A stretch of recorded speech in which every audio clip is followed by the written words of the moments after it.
Gianni, welcome. Hi, Don. Thanks for having me. Great to be Yeah, here. cool. By the way, I am broadcasting right now from Paradise Valley, which is basically Scottsdale, Arizona. Johnny, you want to explain where you're at? I'm just in a small island in the middle of the Detroit River in a frozen tundra. By the way, every time that I hear that, it still never gets old. So I live between here, Arizona, and the Virgin Islands. I mean, I call Virgin Islands home now. And I'll be on an island as well. I don't know how long your island is, but I'll be on 26 miles of island this week, getting prepared already.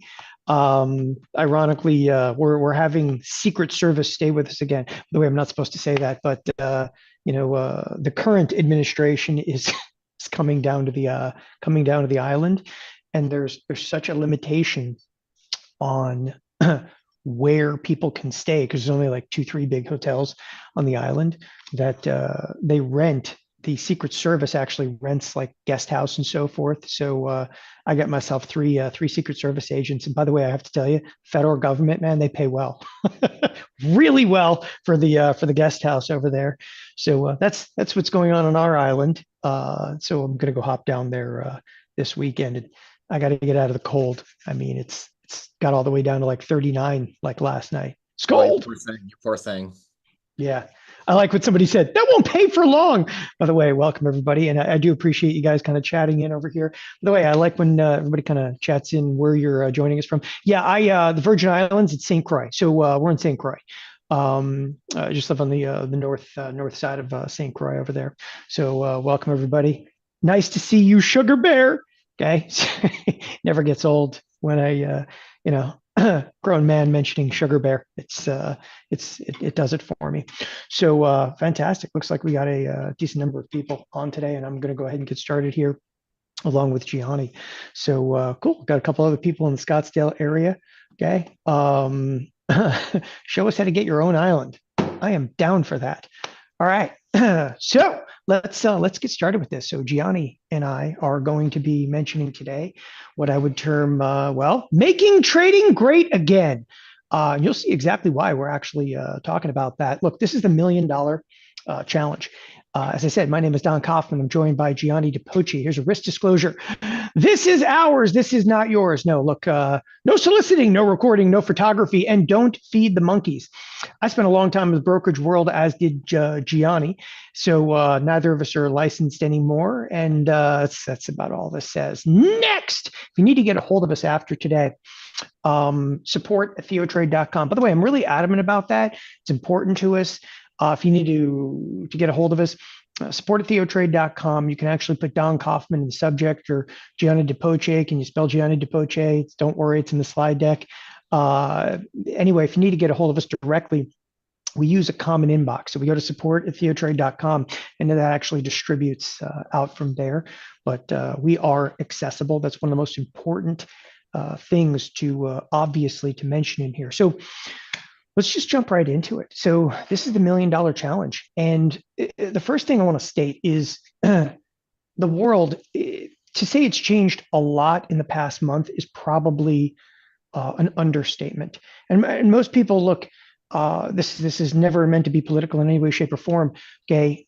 This is meant to be okay about finance, exclusively about finance.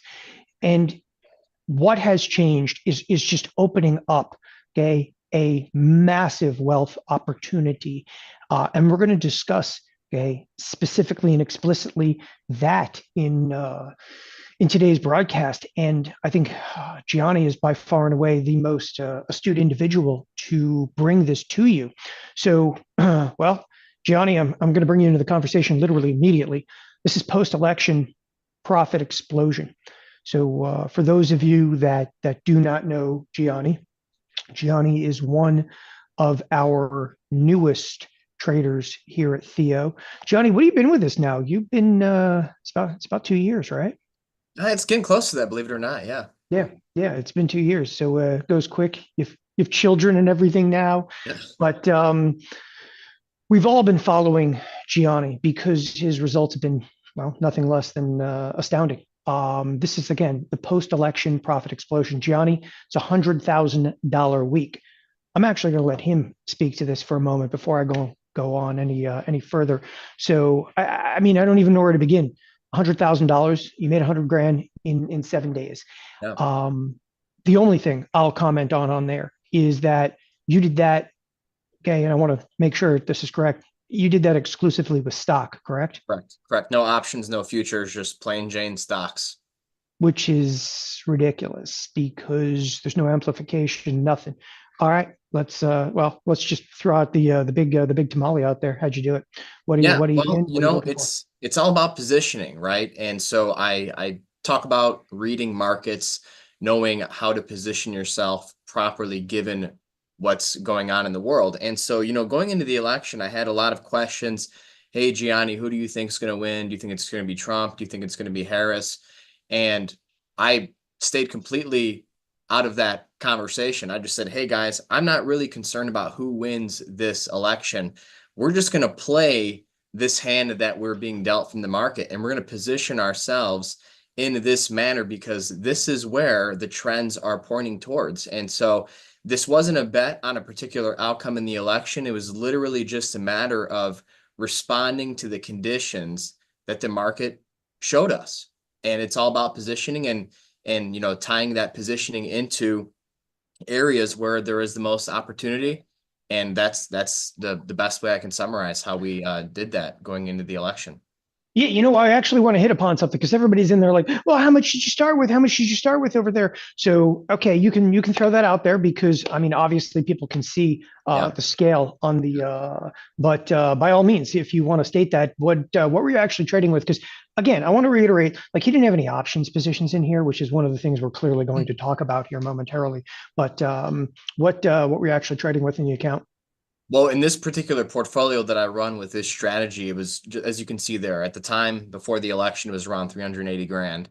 And now, we've continued to grow post-election. So we're over 500 now, pretty comfortably on that. But just to tell you a little bit about the overall journey, I mean, I graduated college, student debt, typical product of the generation, so to speak, had to pay off that debt and started building my portfolio from scratch. So it was just a matter of, few bucks at the end of each paycheck, 10, 12 years ago, and learning how markets work and, develop that into a method. Yeah, can I ask another question on that front? You Yeah. had 384,000 inside the account. Realistically, what was actually invested at the time? I'm going to guess that you're not like, Mr. Wild Child in there. Did you have a pretty good amount of it working at the time? Right now or at the time? At the time. Well, at the time I was all in Okay. because that's what I was being. That's how I interpreted the market at the time. So, again, I was not trying to say, hey, we're going to protect for this particular outcome in the election. It was just a matter of, hey, this is what we're seeing. This is how we can protect ourselves if something goes wrong. And, we were at the right place at the right time. All right. I just want to give people like, realistic example in here. And it is 100 grand in 7 days, which is, that's, again, we're actually going to show quite a bit beyond this, but obviously it's fairly critical. Now, here's why things have changed actually for the better. And one of the things we're going to talk about extensively here is effectively how to take advantage of this and what's coming because it can be summed up by let's just say like making trading great again. I mean, look, there are going to be, right, some wild opportunities. And again, that's one of the things that we're actually going to discuss here momentarily. I'm going to bring, obviously Gianni's on here to bring me his thoughts specifically on what's coming. But trading is it already is, and you can see it entering into kind of a new golden era. And we're going to share exactly why here momentarily. But Gianni's results ignited a question in my mind. By the way, all of us here at Theo Trade not only know each other, have traded together. I mean, Gianni was actually buddies with a few friends of mine that actually worked over at Benzinga for like years. So, like, by the way, it's such a small community out there. But so I've known Gianni, for some time over here, and all of us are always watching each other's trading and so forth. So many of us obviously watched, specifically me. I watch all of the traders here, especially when they're individuals that I pick for the team here at Theo Trade. And what I saw in Gianni, not just now, but over the last couple of years, and even before he worked with Theo Trade, is it just keeps resonating with me. What if we actually took and combined what Gianni's doing? Gianni is a stock guy. Like, I don't mind saying that either. Like, that used to be like a negative connotation, Gianni. Like, he's a stock guy. Like, but that's what he does. He's a picker. He's just, picking stocks and producing returns. Okay. I am an option like super geek over here. What we're actually going to look at is like, look, what if we combined Gianni's stock picking abilities with options knowledge, and really, we're going to show you a couple things and kind of supercharge Gianni's incredible post election results with that. What kind of returns can we ultimately produce from that? So I'm actually going to display some of that throughout the course of this presentation. So it just like literally will come down to like, we're ready to rumble. Okay. And now we're actually going to amplify with options. In some of the positions, okay, there's no question that amplification with options would have, produced results, in 10x what Gianni effectively did, and further mitigate risk, not having nearly the amount of capital inside of the account over there. Okay. I mean, what's the big money goal over there? I mean, what does it really come down to? Well, to combine our skills together, turn $250,000 into 1.25 million in the next 3 years. So I will literally be the option geek on this one. Gianni's actually going to be picking the positions, picking the entries, picking the exits for this. All I'm going to do is effectively, amplify returns. And that's, the goal, obviously, of this is to turn from $250,000 into $1.25 million and get along for the ride starting today. And that's exactly what we're going to explain over here. So let's go a little deeper, specifically to Gianni's system. So Gianni, I'm going to throw up a couple of previous trades that you've had on, because I don't want anybody just to look at the, some of the election results. And then we're obviously going to talk a bit more detail, okay, regarding some of the options side of it. But let's start with this. So here we have Riot. Okay, just going back a little bit too. By the way, Yeah, I, yeah, I I have to remember. I have to give you this one before I even let you talk. I have to give you this one. Okay, here's one where a few years ago I'd have been like, no way, man. But you were on Riot before Riot was a thing. Anything in particular in here that resonates with you on the system? Well, the first thing with all the stocks that we picked on is that they have to be in what's called an uptrend. Okay, so as a rule, markets trend, right? Stocks have been trending higher for a few years. Bonds have been trending lower for a couple of years.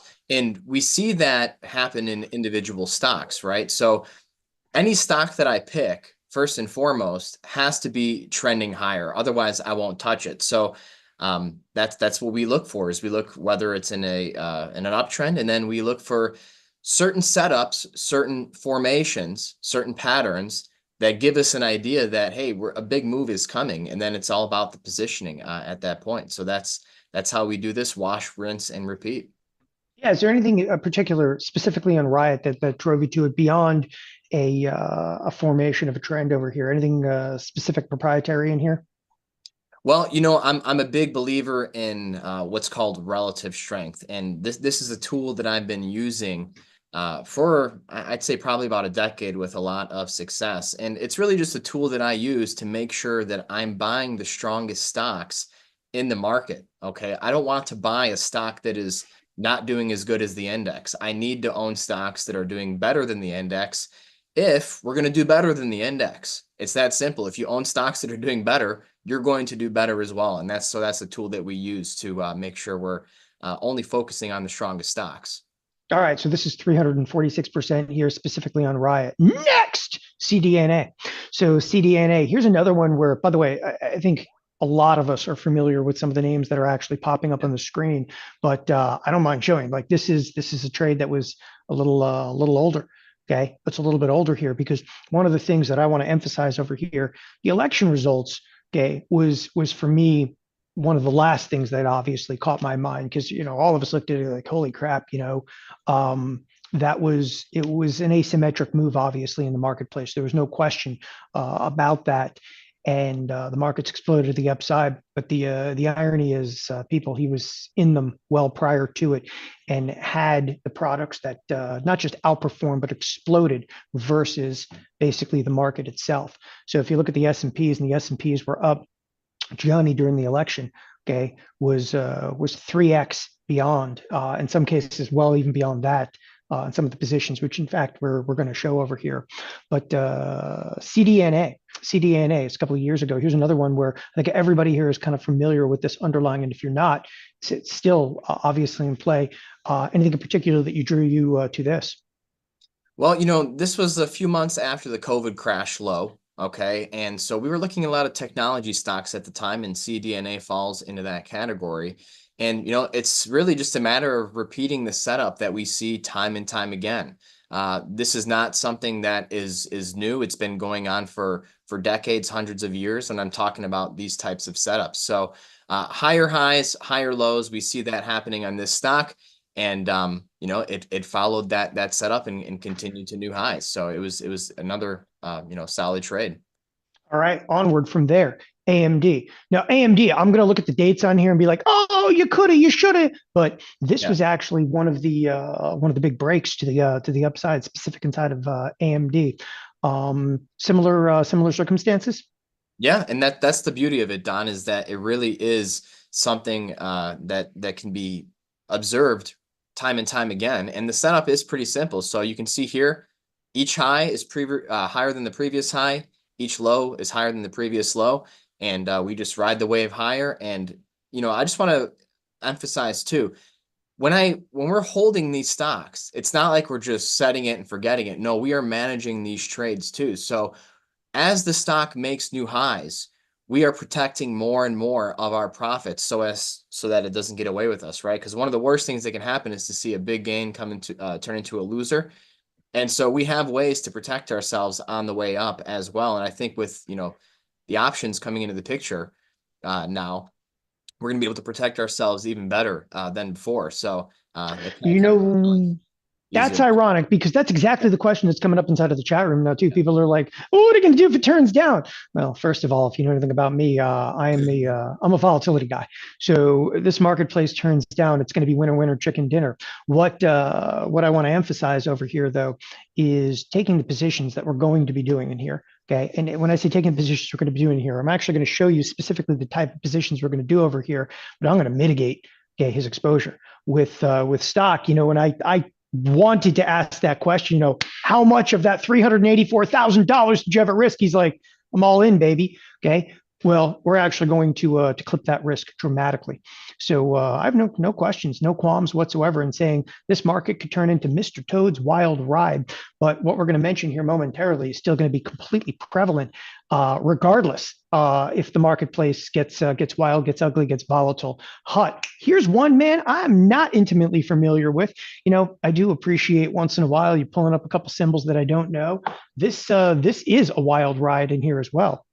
Yeah, yeah. Well, you brought up another good point, Don. And when it comes to taking risks in the market, I'm not going to take a trade unless I think that there's the potential to make at least $3 per $1 that I'm risking. So I want that to be in the back of everyone's mind here, is that you're seeing these big returns, but when I get into the trade, I'm not risking anywhere near the amount of percent return that it takes to get this move. So yeah, hut here once again. What do you see? Higher highs and higher lows. Every time the stock makes a new high, it's higher than the previous high, and every time it makes a new low, it's higher than the previous low. And it's just a matter of riding that wave and having a plan to capture profits too, right? So we're not doing Warren Buffett style here. We're not just buying it and holding it forever. We have an exit plan in mind to realize our gains too, right? Because at the end of the day, it's not yours until you sell. All right, moving forward over here, SWBI. Yeah, yeah, Smith and Wesson. So 2021, this was a nice surge, and it happened only in a couple of weeks too. So this was a setup. We saw a nice tight range, a nice tight formation, and there are some tricks that we apply to these setups that give us an idea that, hey, a bigger move in an even shorter period of time could come about. So you'll see, there's a varying time range on the duration or the length of these trades. But at the end of the day, these trades are happening in, several weeks overall. So yeah, here you go, Marvel again. This one was a bit of a longer one, but I'm a big believer in being paid for the time that you're in a trade. Okay. So that's one of the reasons why when a stock is on its way up, I'm always protecting myself on the downside. And so, would I have preferred to, gotten out of this trade a little bit sooner? Sure. But at the end of the day, 49% return in 6 months is something that I can live with as a trader, especially when I'm just trading regular stocks. Yeah, you know what the interesting thing is there, and what we're going to be displaying here momentarily is, again, people, some of the more recent, these are a little backdated. Some of the more recent stuff, that's exactly where we're going to be headed here Yeah. momentarily. And let's also keep in mind, oh, I get excited when I actually see like a 49% return inside of a stock, and there was no amplification using options whatsoever. Onward and upward, THC, very familiar with this.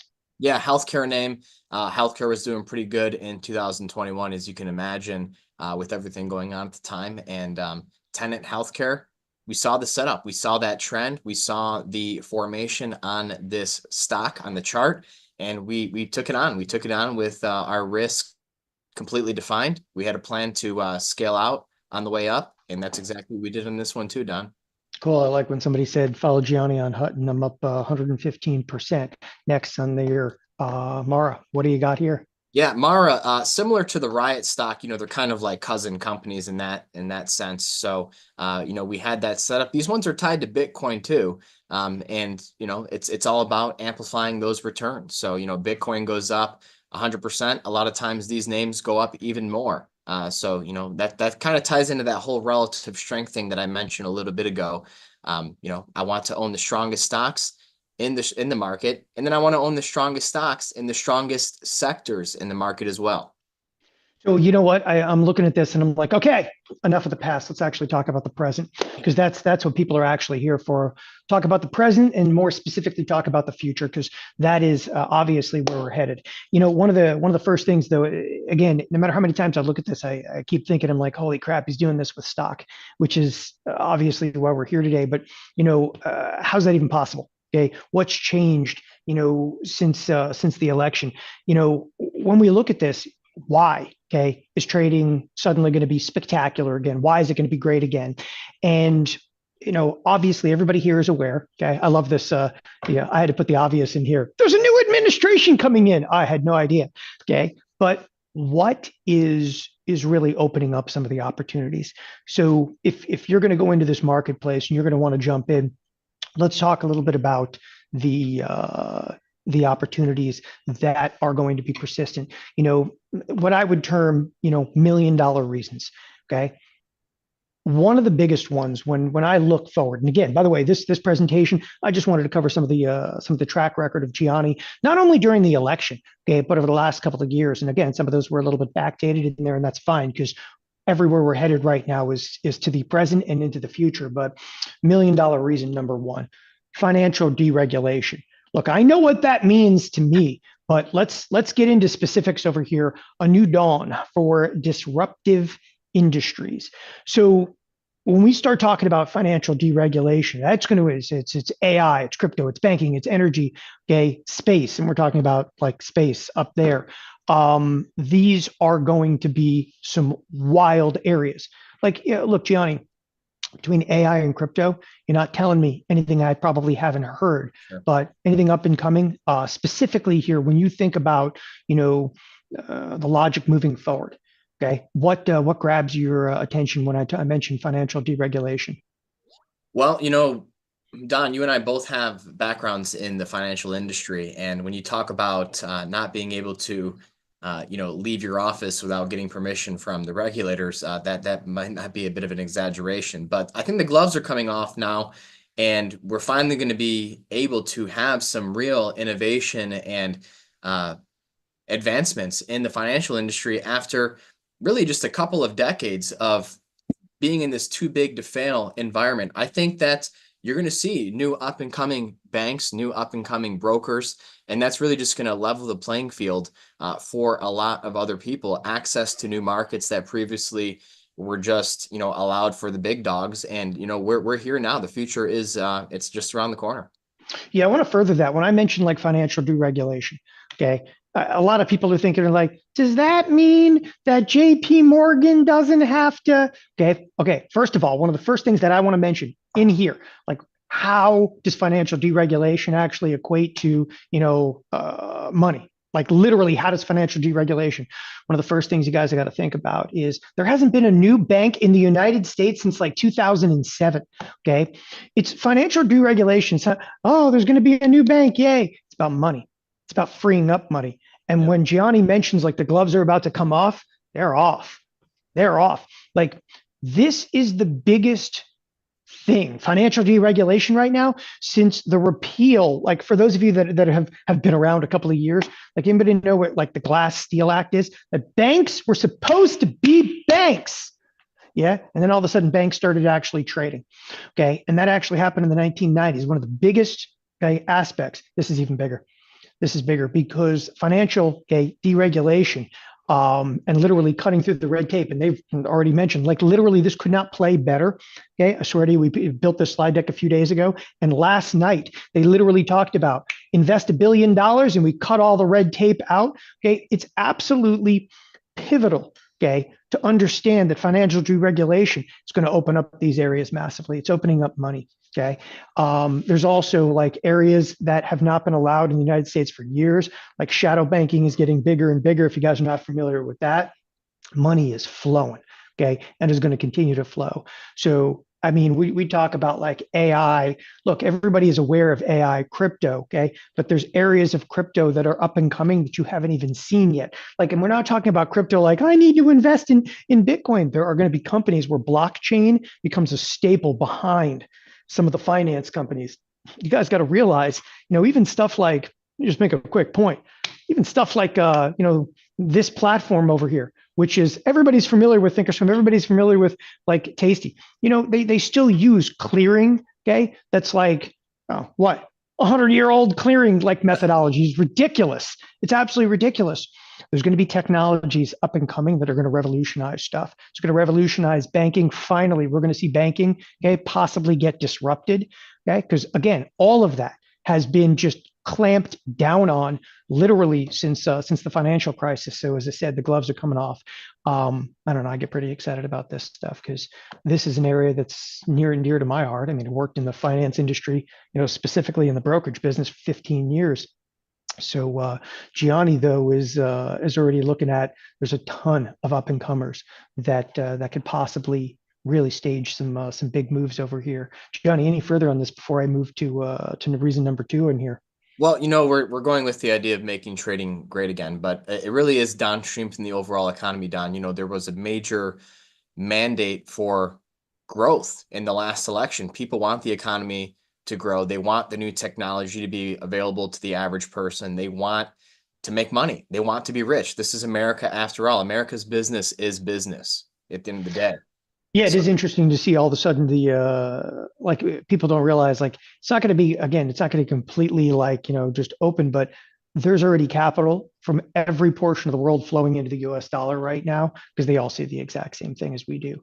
And those opportunities though are up and coming. Let's move on to $1 million reason number two, trade wars. With trade wars, I'm gonna stop right there because people are like, trade wars is not good. On the contrary, okay. On the contrary, this is some really opportunistic stuff. You think about before I even throw up the next slide over here, okay. I throw a couple of examples in here. What do trade wars actually spark? I mean, this is immeasurable amounts of like volatility are going to be hitting markets. Okay, currency opportunities. One of the biggest opportunities could very well be inside of currency markets a manufacturing boom. There's a question behind that one because we do have questions and commodities. What grabs you inside of kind of bullet number two here, the million idea number two with trade wars, which is trade war is obvious. Okay, let's go a little deeper than that. Well, Let's start with the first bullet, currency opportunities. I mean, how long have we been hearing about, Don, that the dollar was going to collapse and it's the end of, the US control of the global financial system. And we've seen the opposite unfold. And as you mentioned, since the election, the dollar's just been exploding in value. And I think that people want to trade with the United States. They want us to buy their things. But, you mentioned the manufacturing boom and the tariff thing.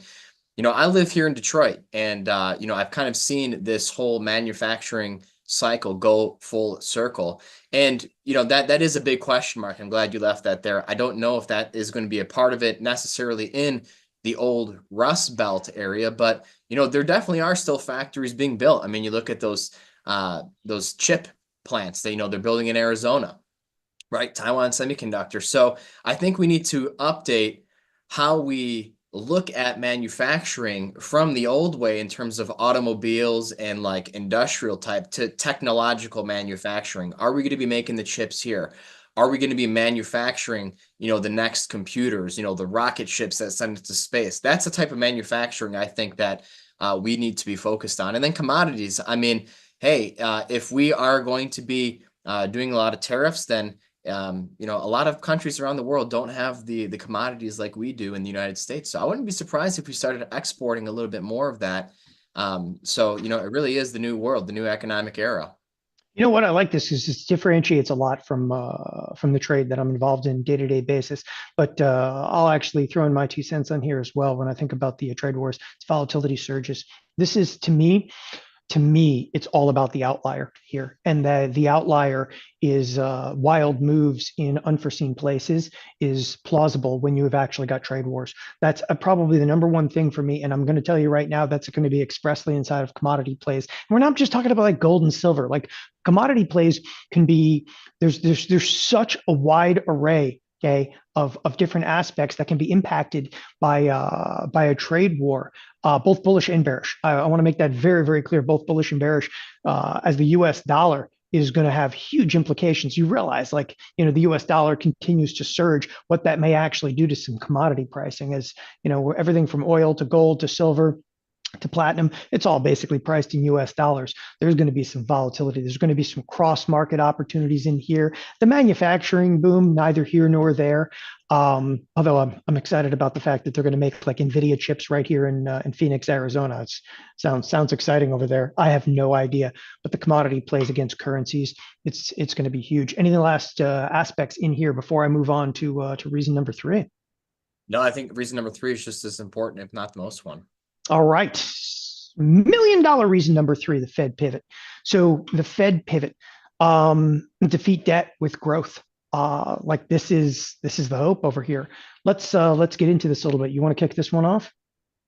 Yeah, so it's not just that the tech is going to be improving, is that we're actually going to see, like you said, the banks giving us the conditions when it comes to the financial system to actually grow. The Fed has started easing again, and I think if we do see those big changes in Washington, it's going to free up a lot of extra money for growth in the private sector. So it's not going to be the government picking and choosing as much as it is the market. And that's good for those of us that are trading that very market. And, the Goldilocks economy, I'm curious to see how long this will last. And I think that we have kind of an 18-month window at the least on the Goldilocks economy. But what that is a market environment where you have decent growth, economic growth that's exceeding expectations, and then you have low inflation. But at some point, inflation is going to catch up to the growth. But we have the wind at our back right now. And that's why we're bringing it back to this challenge, Don. That's why we want to start this now, is because, these windows of opportunity, they don't last forever. The market doesn't wait for anyone, doesn't wait for you, doesn't wait for me. And so we're here right now in this economy with low inflation, good growth, and it's probably going to continue over the next 18 months or so. And that's why we have to bring it back to this challenge and take advantage of this opportunity. Yeah, you know what? So on that particular front, by the way, today, literally today, is probably the most preeminent thing on my mind is Goldilocks economy. If you guys are not aware, this morning, like a CPI print came out, and the CPI print, it still shows like a little bit of inflation. There's no question about it. 2.7%, yada, yada, yada. But I yada, yada over the best part. It's still increasing 0.3%. The Goldilocks economy basically means, okay, we're just cruising along. The inflation is okay, doable for the Fed, meaning that's acceptable to the Fed, whatever inflationary environment, whether you guys like it or not, it's still acceptable for the Fed. So they're actually going to continue to lower rates at this point. And the Goldilocks economy is everything is just right or within like limitations that they're going to be comfortable with. They being the Fed. Okay. And right now, all right, that'll stave off any massive Fed changes over there. But basically, you got the wind at your back right now in terms of interest rates because they're going to continue to back those off. My guess is like 3.5, 3 3/4 is where they my final resting place of rates. Yeah, I'm with you on that, Don, for sure. Yeah, so wind at our back on that particular one. But one of the things also, if you do see a pickup in inflation, whatever, that's actually where the rotations are going to come back into play. So again, there's just a lot of opportunities that are opening up, even if you're not necessarily like wildly bullish, okay, on future growth. It doesn't even have to be. It's again, you got to be wildly bullish on like deregulation. There's going to be some industries that are going to pop that we haven't even seen before. Okay, you got to understand that deregulation is going to be big. You got to understand that the Fed, okay, the Fed is just going to keep everything warm and fuzzy, like Goldilocks over here, okay, until they see anything that's outside the bounds of their comfort level, because they're not going to have any entanglements with the new administration. So this is actually a lot of the reasons why we're so confident that I can actually combine Gianni's stock picking system with my options amplification mastery. Like one of the things in here that we attempt to explain to you, and I'm actually going to show this momentarily, is just that. Okay, it's not about just good stock picking. It's going to be about the amplification of that. I'm actually going to show you just a few ideas here. Okay, ultimately to turn $250,000 into 1.25 million. Right. With that, let's go live. Let's actually take a look at this in a live market environment, okay, in kind of the here and now. So I know that we've talked about a couple of some of the previous examples. What are you in right now that you are still in a post-election environment Yeah. that yeah, we could take a look at. Well, let's do one that I'm still in, and let's do another one that I just closed out completely. So the first one that I'm still in, I bought just before the election, and that's Reddit, RDDT. All Okay. right. So All on right. Reddit, we bought this on the 14th of October. Okay. And same pattern. We saw the trend, we spotted the setup, its special technical base. We got long. This was a couple of weeks before the election. And then this stock actually started taking off before the election. So this is, a really good example, Don, as to why, I went in 100% long before the election. I had stocks like Reddit that were working for me. And so I'm very much a believer in listening to what the market is telling me.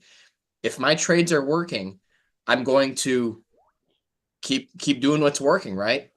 If you keep Right. doing something that's not working for you, then that makes you a little bit unstable, right? But when something is working, you keep pressing that. And so we took half of that off on Reddit on the 30th, got out around it was like 43, 44%.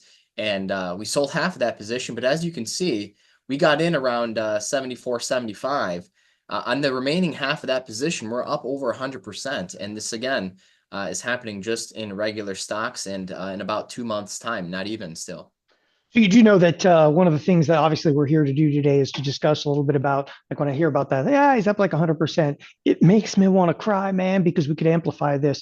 So as such, we're going to put up specifically, I am going to put up $250,000 and be trading, okay, in and around Gianni's stock position. So Gianni's still actually going to trade stock in this $250,000 account.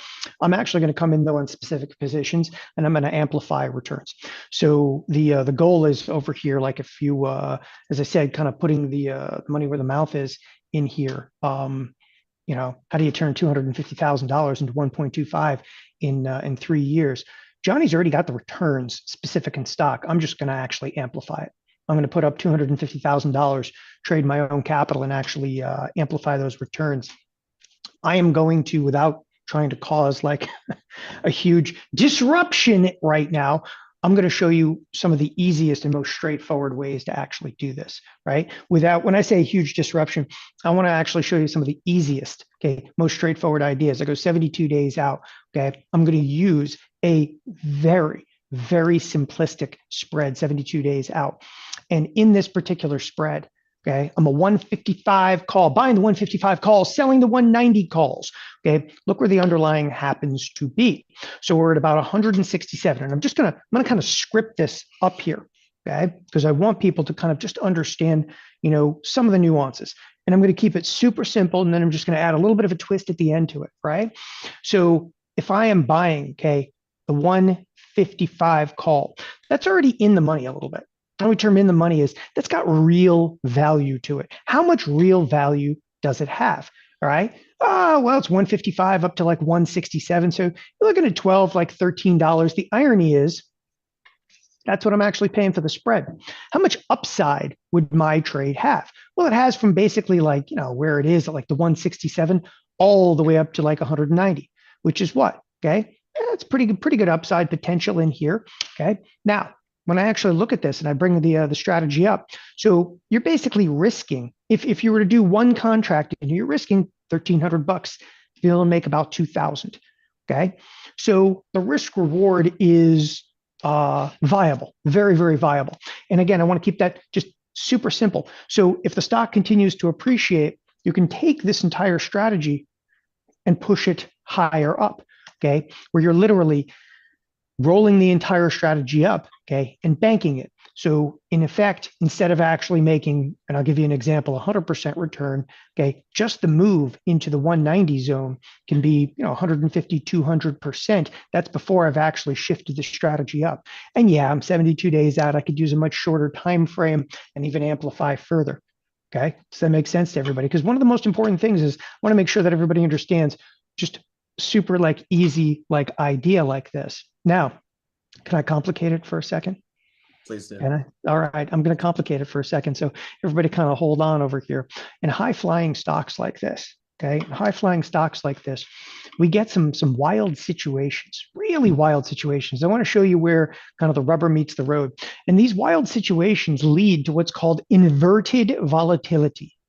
Okay, you go, what does that mean? Okay, so what it basically means is these way out of the money calls, they trade, okay, for huge premiums versus some of the at the money stuff. Okay, they trade for huge premiums. So the at the money stuff is trading for like 80%. This out of the money stuff is like 87%.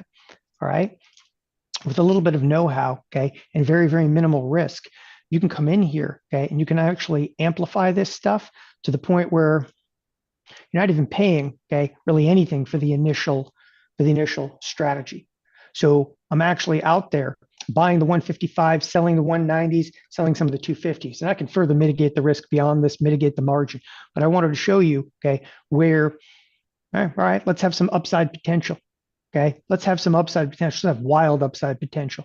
Upfront risk right in here is 20 cents. Okay, onward and upward. Let's do one more because all I want to show you is taking this idea of 100% return, okay, and just kicking it into high gear. That's what I do.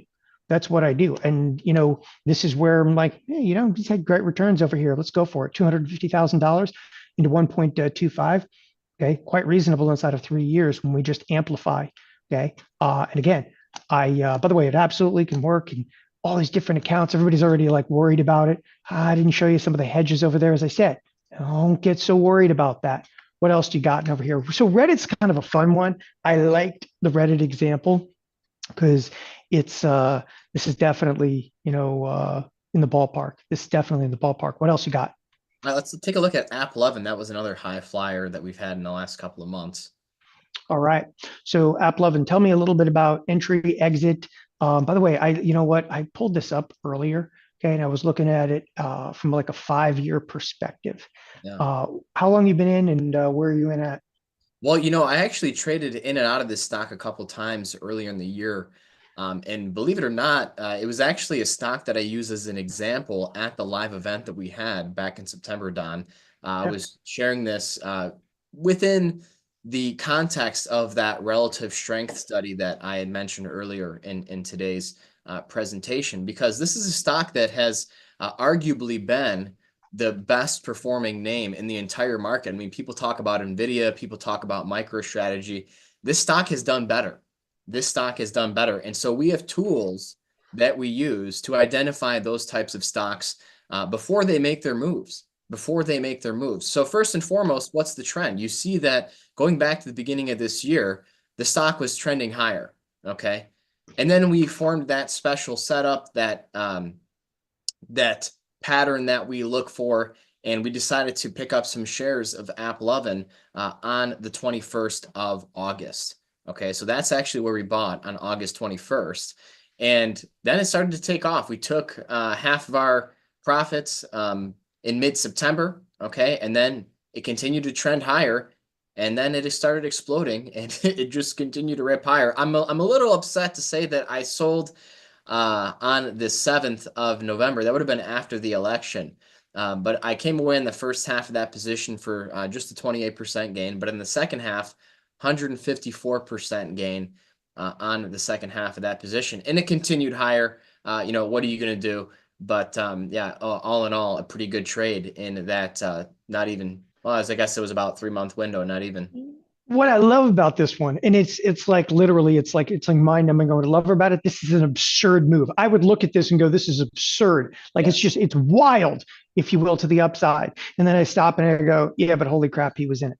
If you're wondering why, like I'm gonna risk $250,000 because the absurd, he's in it and consistently in it. And that's the only point to be made over here, is that he's consistently in absurd moves to the upside. In this particular case is absolutely pivotal to actually show in here. So if I actually cruise over to the trade tab on this one, by the way, I'm just like a little like riff right now.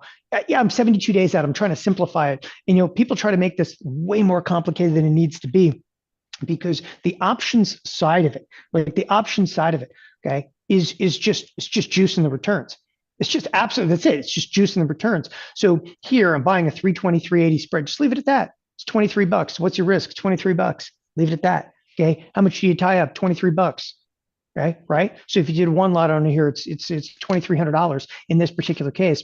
But here we have a $333 stock. Now, timeout. I'm not actually suggesting he's no longer in this position over here, and I'm not suggesting this one, but I want you to see, okay, on the simple context of what a very, very easy amplification can do to something, to where we can limit our risk, okay, and still produce astounding returns. Because this one, if you think from 330 to 380, okay, you've really only got at risk what? Oh, let's just round it to $25 with almost $50 of upside potential. So you're basically risking one to be able to make two. That's all I'm trying to explain. Okay. Anything beyond that, where I'm like selling this and doing this, and people are worried about their IRA and 401k, you got to stop with all that. Okay. You got to stop with that, because it's just the context of I'm risking one to be able to make two, where he's finding absolutely absurd returns. And it's that straightforward. Is this, okay, for those of you also that speak option geek, is the same thing as what we would term a collar. It's very, very similar to what we term a collar, okay, to where I'm actually saying, like, look, I'm locking in right now, okay, risked $22, okay, the potential is $50 to the upside, but I have, okay, the ability to push further, okay, up, if by chance we are wildly profitable on here. But instead of having 100% return plus, we could easily have a 200% return on a move, okay, for example, to 380. But the moves that he's seeing, okay, are absurd. They're even beyond that. And that's one of the things that I just can't stress enough on this particular front. And that's why reducing this down to, this is the $1 million portfolio challenge. Okay. And we're introducing this for the first time ever here at Theo Trade. And if you want to be part of it, okay, fantastic. Okay. If so, here's what you're going to do next. You want to be part of the $1 million portfolio challenge. Follow me very carefully over here. To find out if you qualify to join us for the unique challenge, okay, complete the application form, okay? Our team is dropping into the chat room right now, Okay. So this will be application and application only. Okay. It's incredibly unique. Obviously, we're going to be together for a couple of years, and we've signed on Gianni now, longer term. Gianni, when I first started here, man, okay, I was even younger than you. No, it's younger than you. Okay, sorry. By the time we're done with this, you'll have a little bit more gray in there. I'm going to feel good about that. But all you're going to do is actually qualify, okay, for the unique challenge. Complete the application form that our team is dropping into chat. Again, complete the application form. So don't wait. We can only onboard. There are 50 people to join us inside this unique 7-figure challenge. So this is the $1 million challenge. There are 50 spots available.